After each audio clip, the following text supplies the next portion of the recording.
E se você deixar? On est dimanche, j'ai repris mon vélo. Et donc là je suis au centre de Brasilia, au niveau de la gare routière. Je me suis arrêté pour me restaurer. Là, j'ai acheté un beignet, salé, la fourré au fromage. Alors ça s'appelle pastel. Alors c'est pas comme au Portugal, parce que les pastels au Portugal, pastéis, c'est des pâtisseries, donc c'est sucré. Ici c'est un beignet salé. Et avec ça j'ai pris un jus de canne. Donc ils pressent la canne, là. Ils ont des cannes, ils les pressent. Et c'est très sucré. C'est très sucré. Voilà. Ah oui, sinon j'ai filmé là, cette scène extraordinaire. Là, on voit une petite fille qui doit avoir, je sais pas, 9 ans, 10 ans, peut-être moins, qui récite des passages de la Bible par cœur. Donc là, c'est vraiment une stratégie de ces églises, là, des églises évangéliques, d'essayer d'attirer des adhérents avec des espèces de bêtes de foire, comme cette petite fille, qui est assez impressionnante, hein, parce qu'elle connaît vraiment, elle récite les passages par cœur de la Bible. Donc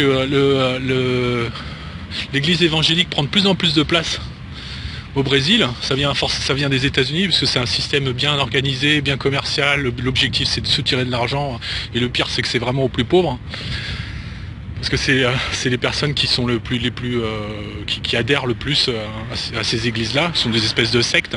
Donc le principe, c'est pour retirer de l'argent, c'est simple.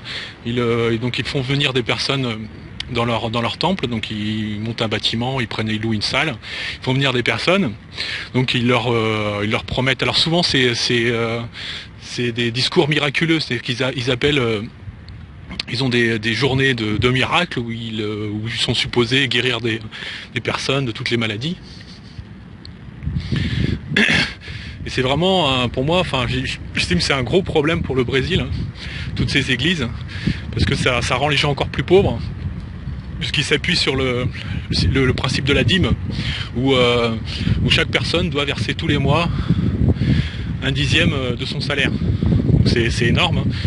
Alors même si c'est des personnes pauvres, ils essaient d'en attirer le plus possible et de leur soutirer 10% de leur revenu. Et ça marche de manière assez indépendante, puisque chaque personne, tout le monde peut se dire prêtre et fonder sa propre église. Et puis après, ça dépend de son charisme. S'il a du charisme, c'est pour ça que c'est vraiment un système très commercial, hein. Ils auraient pu, ces prêtres auraient pu très bien, ces prêtres autoproclamés auraient pu très bien vendre des canapés ou des télévisions. Là, ils vendent de Dieu. Et aux plus pauvres, en leur vendant des miracles, etc. Et ça voilà, c'est vraiment un cancer, cette religion. Voilà, alors j'ai vu le drapeau d'Israël en bas, je n'ai pas trop compris pourquoi. Je suis devant le musée Honestino Guimarães. Encore une œuvre d'Oscar Niemeyer. C'est une forme de sphère, de demi-sphère. Donc c'est un musée qui est assez récent, il date de 2007. C'est assez original, surtout la rampe là. Alors je voulais rentrer, mais j'ai pas de cadenas pour mon vélo. Là je suis devant un manguier, pour ceux qui savent pas à quoi ça ressemble. C'est un arbre énorme. Encore celui-ci il est tout petit, mais par rapport à ceux que j'ai déjà vus. Et là c'est des mangues. Pour l'instant elles sont petites, mais il y en a énormément. Alors je sais pas comment parce que c'est assez lourd les mangues. Je sais pas comment les branches font pour supporter le poids. Donc voilà, là pour l'instant c'est dommage, elles sont encore trop petites. Encore un projet d'Oscar Niemeyer. C'est l'équivalent du ministère des Affaires étrangères. Itimarati, on appelle ça ici. Et donc c'est un bâtiment qui date des années 70.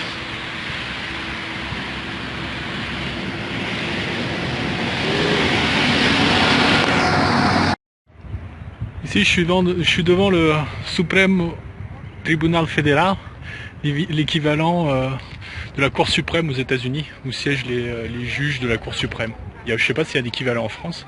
C'est le seul bâtiment qui a des barrières. Les autres on peut s'approcher, enfin jusqu'à présent, il y en a peut-être d'autres, mais jusqu'à présent c'est le seul que j'ai vu avec des barrières qui nous empêchent de nous approcher plus près. Ici nous avons le Panthéon national, donc où doivent être inhumées les grandes personnalités de l'histoire du Brésil. Ici nous sommes devant le palais présidentiel, au Palácio do Planalto, où vit le président par intérim, là en attendant la fin de la procédure d'impeachment, qui est un coup d'état constitutionnel là, qui a mis dehors la présidente élue Dilma Rousseff, soi-disant pour lutter contre la corruption. Bon, c'est un nouveau coup d'état au Brésil. Et toutes les manifestations ont lieu sur cet axe. Donc, alors je sais pas s'ils arrivent jusqu'ici, mais vous avez le grand axe où j'ai filmé les monuments. Et les manifestations ont lieu là.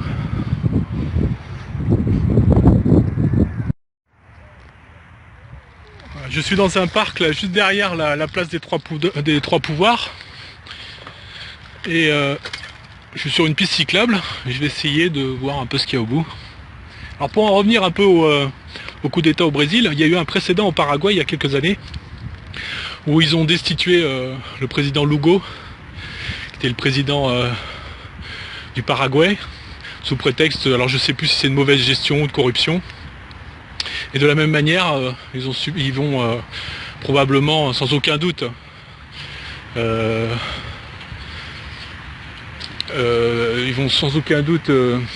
mettre fin au mandat de Dilma Rousseff, qui était la candidate du parti du PT, Parti des Travailleurs, qui est un parti de gauche, voire même un petit peu extrême gauche, en tout cas à l'origine. Et ils vont la remplacer par Michel Temer, qui a jamais réussi, qui était le vice-président de Dilma Rousseff et qui a jamais gagné aucune élection, sans aucun charisme. Ce qui me fait penser qu'ils l'ont choisi pour cette raison-là, c'est qu'ils ne voyaient pas le danger. Mais aujourd'hui, c'est Michel Temer qui va gouverner le pays pour les 2 prochaines années. Donc c'est intéressant puisque le Brésil, c'était peut-être le maillon faible des BRICS, qui veulent officiellement faire concurrence aux États-Unis, hein, la Chine, l'Afrique du Sud et la Russie. Donc rien que des amis des États-Unis. Et ils avaient une politique plutôt bien à gauche. Donc là je vais pas traverser, je vais faire demi-tour. Sur la place des Trois Pouvoirs. C'est sympa parce que j'ai découvert une piste cyclable là, qui va jusqu'à un grand parc là, qui s'appelle le CCBB, là, qui est vraiment sympa. Mais là j'ai pas le temps puisque je vois que le soleil est bas et qu'il fait nuit tôt ici. Et j'aimerais rentrer avant la nuit, surtout que j'ai du trajet. Donc oui, pour en revenir au coup d'état. Donc le Brésil, oui, c'est le maillon faible des BRICS. Et toute l'élite brésilienne vit aux États-Unis, ou en tout cas des intérêts très, très importants aux États-Unis, et c'est un pays ultra capitaliste, hein, le Brésil. Il y a eu cette période de Lula et de Dilma Rousseff. Dilma Rousseff a fait un premier mandat de 4 ans. Et alors je sais pas si c'est 4 ans ou 5 ans le mandat ici. Je crois que c'est 4 ans. Et donc là, il lui reste encore 2 ans à faire et elle n'ira pas au bout à cause de ce fameux coup d'état constitutionnel. Oui, donc c'est le pays le plus fragile des BRICS. Et les BRICS s'opposent ouvertement à l'impérialisme américain, au système monétaire américain, au dollar. Et là, je pense qu'on assiste à un début de déconstruction de cette alliance, ce début d'alliance, menée par la Chine, puisque c'est l'économie la plus forte, et militairement par la Russie. Donc c'est une espèce d'alliance militaire et financière. Financière, industrielle par la Chine, et puis militaire par les capacités militaires de la Russie. Le Brésil, lui, était un peu perdu là-dedans, et je pense qu'il va retrouver là avec Temer, l'alliance avec les États-Unis. Au Brésil, toute la presse, que ce soit la presse écrite ou la presse TV, est détenue par une poignée de familles. Je crois qu'il y en a 5 qui détiennent quasiment toutes les chaînes de télévision et toute la presse écrite. Vous avez même un groupe religieux, là, évangéliste, qui détient la deuxième chaîne du pays, qui s'appelle la Télé Record. Alors il y a une campagne féroce contre le PT, donc le Parti des Travailleurs au Brésil, de la part de la presse, notamment du journal, c'est plutôt une revue belge, qui publie quasi exclusivement là, ces derniers temps des articles contre le PT. Alors on les attaque au point de vue judiciaire, c'est-à-dire qu'ils sont en permanence attaqués et poursuivis du point de vue judiciaire. Non pas que le PT soit pas un parti corrompu, mais la corruption est endémique dans ce parti, tous les partis sont atteints. Mais étant donné que le pouvoir judiciaire est aussi lié à l'oligarchie brésilienne, il s'attelle à démonter le PT le plus possible et à faire avancer tout ce qui est procès contre le PT et à ralentir les procès contre les autres partis. Alors pourquoi le coup d'État est intervenu aujourd'hui et pas, enfin ces mois-ci, et pas pendant la période Lula où il a été élu et réélu, et même Dilma Rousseff a été élu une fois et une deuxième fois. Alors pourquoi maintenant?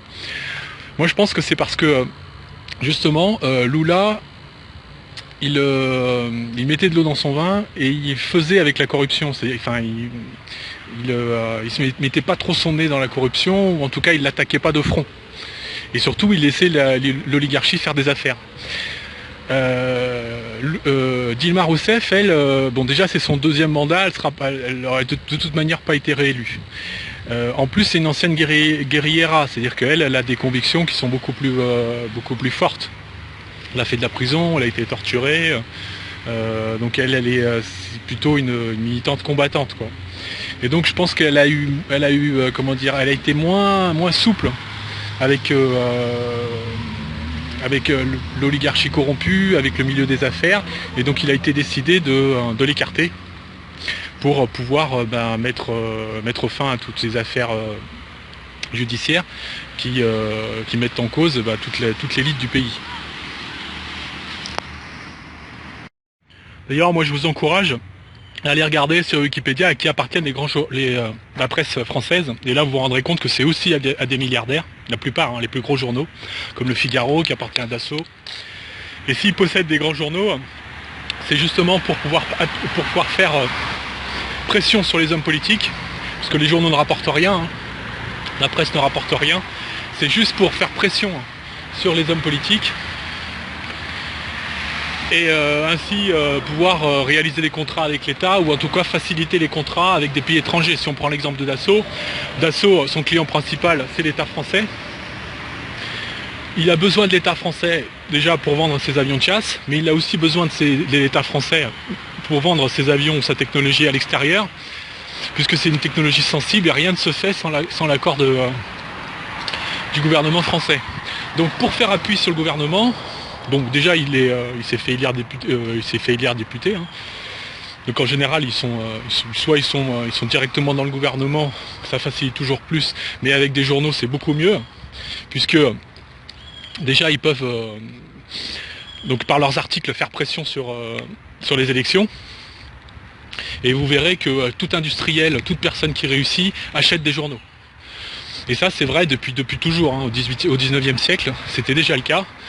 Des grands industriels, des grands patrons achetaient des journaux pour pouvoir être élus, ou pour pouvoir faire élire, ou pour pouvoir faire des affaires. Alors la différence par rapport à la France, c'est qu'il n'y a pas de télé publique ou de presse publique puissante. En France, on a un réseau public de télévision, de radio, payé par le contribuable.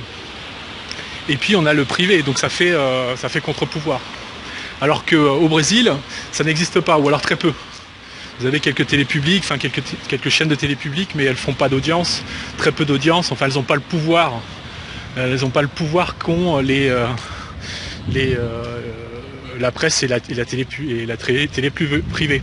Le Brésil n'a pas, contrairement à beaucoup de pays, de chaînes internationales. Style en France, vous avez France 24, enfin vous avez des chaînes de télé qui exportent un peu la vision de la France à l'extérieur. La Russie a sa chaîne de télé, a ses chaînes de télé d'infos. Les États-Unis, j'en parle pas. Alors non seulement le Brésil n'a pas de chaîne d'information de télé publique puissante, mais en plus, pour faire la promotion en fait de toutes ces campagnes, de ces réalisations, l'État fait de la pub sur les réseaux privés. Donc les chaînes de télé brésiliennes privées font énormément de bénéfices, notamment la Globo, le réseau Globo, parce que c'est énorme, c'est beaucoup de chaînes, beaucoup de journaux, qui profitent en fait de cette manne de l'État. Alors pourquoi je dis que ce coup d'État est lié aux États-Unis? Parce que tout simplement tous les coups d'État en Amérique du Sud, depuis les années 50, sont liés aux États-Unis, à la CIA.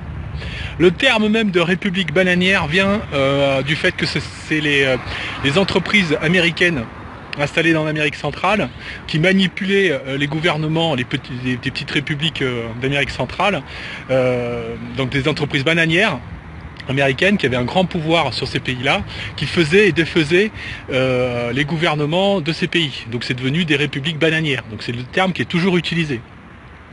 En Amérique du Sud, ils ont été de tous les coups d'État. En général, des coups d'État sont institués par les militaires, avec l'appui de la CIA, etc., et de l'oligarchie locale, pour renverser un gouvernement tout le temps nationaliste et socialiste.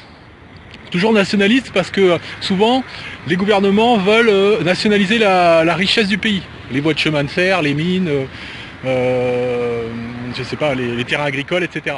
Donc là, en voulant nationaliser, parce que c'est toujours le même schéma, hein, donc un dirigeant est super populaire parce que justement il veut mettre fin à cette disparité de richesse et veut nationaliser et redistribuer. Il est élu si c'est le mode de sélection du dirigeant, c'est les élections, donc il est forcément élu puisqu'il va plaire au peuple, mais il va déplaire aux personnes qui dirigent réellement le pays, c'est-à-dire les grands fermiers, les industriels, les grands propriétaires, etc. Et qu'est-ce qui se passe? C'est que ces grands propriétaires, c'est l'élite du pays, est souvent liée à l'élite militaire. Puisque il y a une tradition hein, que tous les lieutenants, les généraux, etc. fréquentent l'élite du pays. Et donc c'est eux qu'on appelle pour mettre fin à un gouvernement élu, socialiste ou nationaliste, etc. Donc toujours les États-Unis, parce que souvent c'est les États-Unis qui sont impliqués financièrement, c'est qu'elles ont beaucoup d'industriels américains, de riches américains ont investi dans les matières premières, etc. Donc ils se sentent lésés, donc ils font appel à leur gouvernement, donc à leur ambassade pour mettre un terme à cette spoliation, enfin au fait qu'ils soient spoliés de leur richesse, de leur exploitation, de leur investissement surtout, parce qu'ils ont investi. Donc la CIA intervient, l'élite locale n'est pas contente non plus, donc ils sont bien contents de faire affaire avec la CIA.